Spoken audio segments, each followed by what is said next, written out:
What are the early signs of hearing loss? Can it be cured? And what can you do to protect your hearing? Hello and welcome to Science in 5. I'm Vismita Gupta Smith.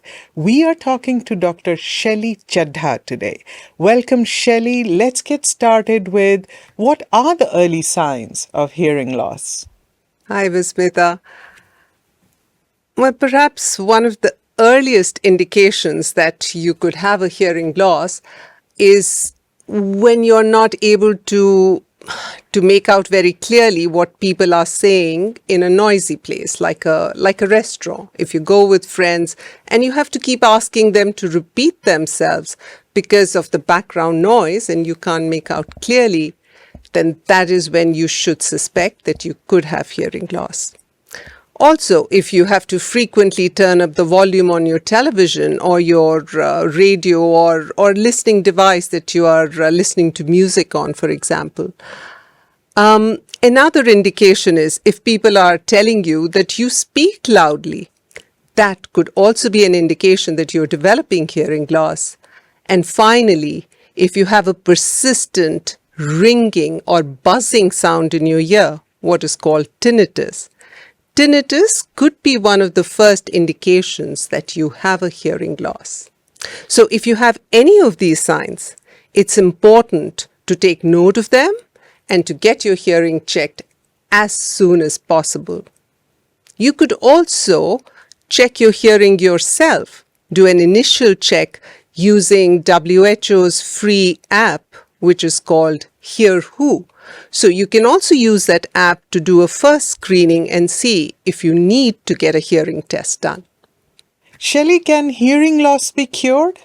Vismita, there are some causes of hearing loss that can be cured. For example, if you have wax obstructing your ear and making you feel a little blocked, or if you have an ear infection, or if the eardrum ruptures. These are things which can be treated by medicines or by surgery.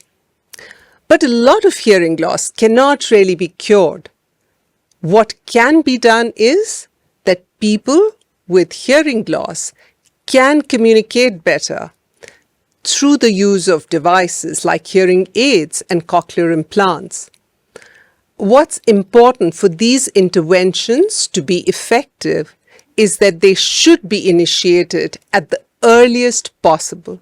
And for that, it's important that we get our hearing checked regularly and we watch for those signs of hearing loss that I already mentioned earlier. So, Shelly, talk to us about the steps we can take every day to protect our hearing. I'd like to start with what you should not do. So firstly, don't use anything, any Q-tips, cotton buds, pins, sticks to clean your ear.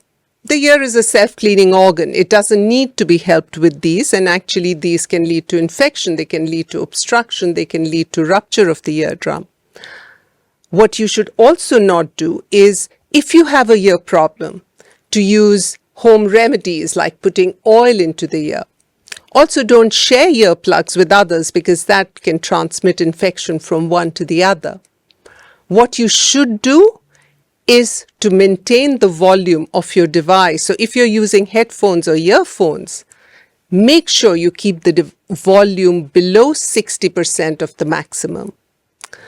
Whether you are using headphones or earphones for work or for pleasure, this is a common principle across the board.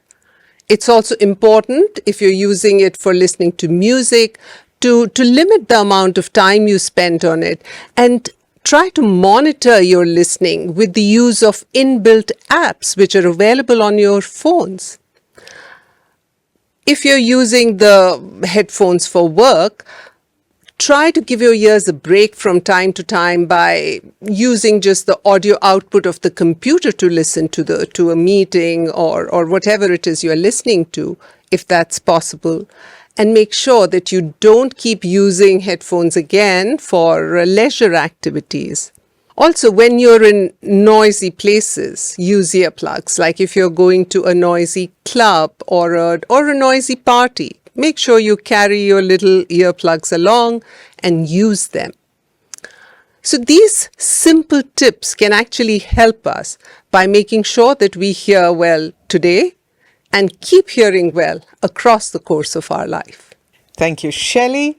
Don't forget to check the Hear Who app, which is free of cost. Until next time then, stay safe, stay healthy, and stick with science.